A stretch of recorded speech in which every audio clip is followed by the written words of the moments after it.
Good afternoon, ladies and gentlemen. This is Andrew Gautreaux with Legacy Exploration. I've got my friend, colleague, and our head of field operations, John Pearson. Today is Tuesday, January the 26th. We'll have our conference call shortly, but we wanted to send you a short video prior to the call so that you have a better understanding of what's going on. We did have a few questions that came in from some partners, and I wanted to address those.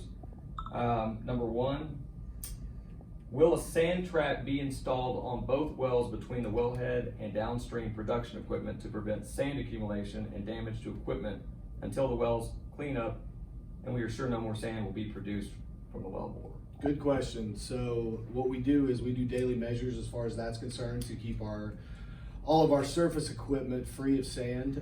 We dump separators daily to make sure that we alleviate sand accumulating in our surface equipment. And it also gives us an indication of how much sand we're getting back from the wellbore. So that's taken care of daily. Okay. Another question, will the wellheads have positive or adjustable chokes to regulate the flow? We will. We've got 64 chokes installed right now. When we bring these wells back online after the clean out, which the clean out should be finished by Thursday, we'll start to bring these wells back online. We will choke them back probably to a 48 and we'll adjust from there. Small increments moving forward, that way we're not pulling on the well too hard and we're also not providing too much back pressure on them. That makes sense. And he goes on to say, this is Mr. Ragin, if so, he recommended the chokes be carbide, stem, and seed. Yeah. Okay. If the wells were producing through liquid and gas separators, have they been flushed out and free of sand to avoid damage to the equipment going forward? I covered that on the first question.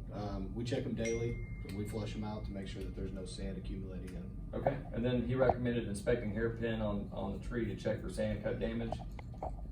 When circulating these out, we remove the hairpins. We install flowback irons. So while we're circulating the sand out and cleaning these up, we're not tearing up our hairpins, but the hairpins will be thoroughly inspected before we put them back on the well. Okay, do you want to, obviously have a diagram here, do you want to show the partners what Yeah, just a general idea of what we're doing as far as sand and everything is concerned. It kind of helps to draw a picture a little bit better to give you guys an idea. So assuming this is our lateral here, these are our perf zones where the X's are. So what we were dealing with was all the zones from here back were plugged with sand. So we were essentially just producing our oil and water through these two perfs on both wells. So what we did is we came through here with a workover rig, washed through and cleaned up all these other perfs, circulated on bottom for 12 hours to make sure that we got them good and cleaned up, and then tripped out the hole and reinstalled our gas lift on the 2H. We're currently working on the 3H and should have it back online, I'd say probably Thursday. So a side view here, say these are our perfs, this is actually looking down through the pipe.